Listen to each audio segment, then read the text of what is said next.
কাছে যখন টেলিভিশনে আমি ছবিটা দেখলাম শুধু বিভৎসতা, কদর্যতা আর ঘৃণার বই প্রকাশ। রক্ত পড়ছে মুখ দিয়ে, এটি আমরা দেখলাম সকালবেলা উঠেই। সাধারণ মানুষকে আপনি নববর্ষ পালন করতে দেন নাই।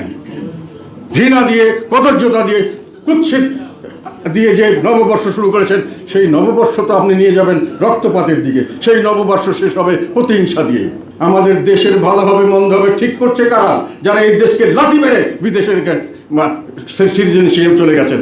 বিদেশে তাদের আরাম আয়েশ আছে, এখানে যদি ধ্বংস হয়ে যায়, আমরা যদি একজনকে মারামারি করি, কাটাকাটি করে শেষ, আমাদের রক্তাক্ত করে শেষ করা হলে ওনারা গিয়ে ওখানে সুখে শান্তিতে আবার বসবাস করবেন। এই সমস্ত লোক আমাদের ফিউচার ঠিক করে দিয়ে যাচ্ছেন আল্লাহর তরফ থেকে। এই রকম সংস্কার, এই ধরনের ফেসিবাদী শাসন আপনারা কি পালন করেছেন? নববর্ষ, এটার নাম ছিল মঙ্গল শোভাযাত্রা করেছেন, আনন্দ শোভাযাত্রা। কি আনন্দ দেখলাম! আমার কাছে যখন টেলিভিশনে আমি ছবিটা দেখলাম শুধু বিভৎসতা, কদর্যতা আর ঘৃণার বই প্রকাশ। রক্ত পড়ছে মুখ দিয়ে, এটি আমরা দেখলাম সকালবেলা উঠেই।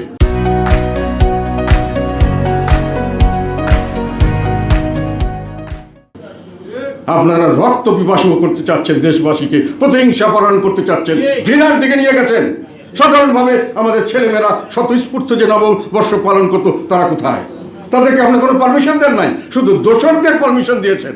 তাদের এখন লোকজন যাচ্ছে না, কিন্তু গান বাজনা ধামধাম খুব চলছে। সাধারণ মানুষকে আপনি নববর্ষ পালন করতে দেন নাই। ঘৃণা দিয়ে, কদর্যতা দিয়ে, কুৎসিত দিয়ে যে নববর্ষ শুরু করেছেন, সেই নববর্ষ তো আপনি নিয়ে যাবেন রক্তপাতের দিকে। সেই নববর্ষ শেষ হবে প্রতিহিংসা দিয়ে। এটাই তো আপনার দেশ চলছে এখন। এবং সরকারি পৃষ্ঠপোষকতায়। নববর্ষ তো সরকারি পৃষ্ঠপোষকতার দরকার নাই।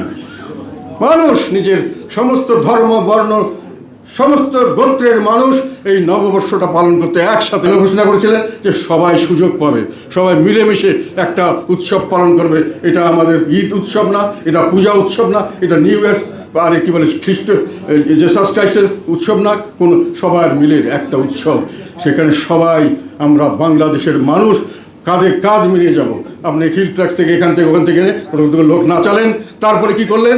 এইসব লোককে দিয়ে আমরা একটা পাকিস্তান আমলে দেখেছি, শেখ হাসিনার আমলে দেখেছি, সব আমলে দেখেছি, মাইক দিয়ে খুব ধুমধাম, আমরা খুব আনন্দে আছি, খুব সুন্দর। যখন ইলেকশন ভালো হতো না, তখন দেখতাম টেলিভিশনে দেখাতো কিছু লোক ভাড়া করা। এত সুন্দর ইলেকশন কোনো সময় দেখি নাই। ওই ভাড়া করা জিনিস দেখাই দিলেন। আপনারা আমাদেরকে বোকা মনে করেছেন, নাকি মনে করেছেন যে আমরা ভয় পেয়ে গর্তে ঢুকে যাব? বয়স হয়ে গেছে, আমাদের ভয় পাওয়ার কিছু নাই। এমনি আমাদের চলে যেতে দেওয়ার সময় হয়ে গেছে। তাহলে ভয় দেখাবেন না, আমাদের সঙ্গে অনেক তরুণ আছে। আপনাদেরকে আমরা এই কারণেই আমি আজকে আপনাদের ডেকে এনেছি। আমার প্রত্যেকটি জায়গায় আমার মানুষ আছে। যতই চেষ্টা করা হোক, সেই মানুষ থাকবে ইনশাল্লাহ।